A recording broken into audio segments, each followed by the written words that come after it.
వేసవి సెలవుల అనంతరం తెలంగాణ వ్యాప్తంగా ఇవాళ పాఠశాలలు తెరుచుకోనున్నాయి. ప్రభుత్వ, ప్రైవేట్ బడులతో పాటు జూనియర్ కాలేజీల్లో 2026-27 కొత్త విద్యా సంవత్సరం ప్రారంభం కానుంది.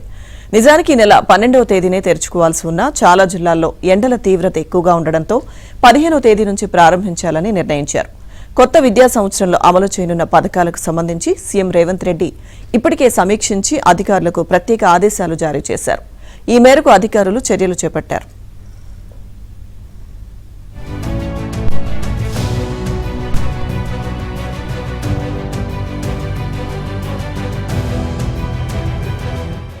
తెలంగాణలో 27,000 ప్రభుత్వ బడులు, 2,000 గురుకుల విద్యా సంస్థలుండగా వాటిలో సుమారు 27 లక్షల మంది చదువుతున్నారు. వారందరికీ తొలి రోజునే పాఠ్యపుస్తకాలు అందజేయాలన్న సీఎం రేవంత్ ఆదేశాల మేరకు అధికారులు ఏర్పాట్లు చేశారు. ఇప్పటికే 95% పాఠశాలలకు చేరాయని, మిగతా వాటికి 1-2 రోజుల్లో చేరనున్నాయని తెలిపారు.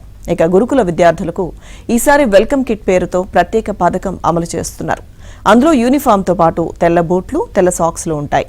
గతంలో బీసీ గురుకులాల్లోని విద్యార్థులకు మాత్రమే బూట్లు ఇచ్చేవారు.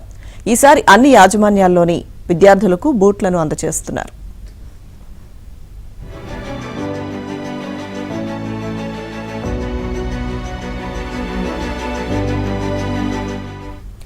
అలాగే బీసీ, ఎస్సీ, ఎస్టీ, మైనారిటీ గురుకుల పాఠశాలలు, కస్తూర్బా గాంధీ బాలిక విద్యాలయాలు, ఇక పట్టణ గురుకుల పాఠశాలల విద్యార్థులకు belt, ID card, tie, school bag, బూట్లు, బెడ్డింగ్ సామాగ్రి, ప్లేట్, గ్లాస్, చిన్న గిన్నె, trunk box, sports night dress, track సూట్తో కూడిన సంపూర్ణమైన కిట్ను కూడా రాష్ట్ర ప్రభుత్వం అందజేయనుంది.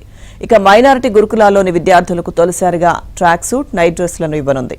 ఇక తొలిసారిగా రాష్ట్ర ప్రభుత్వం జూనియర్ కళాశాలల్లో చదివే సుమారు 2 లక్షల మంది విద్యార్థులకు కాలేజ్ బ్యాగ్, బెల్ట్, టై, నల్లటి బూట్లు, సాక్స్లు అందజేయనుంది.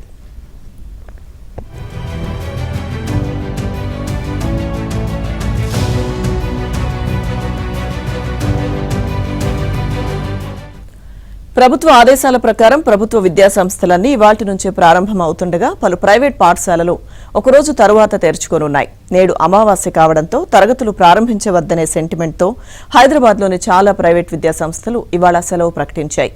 రేపటి నుంచి ప్రారంభిస్తున్నట్టు తెలిపాయి.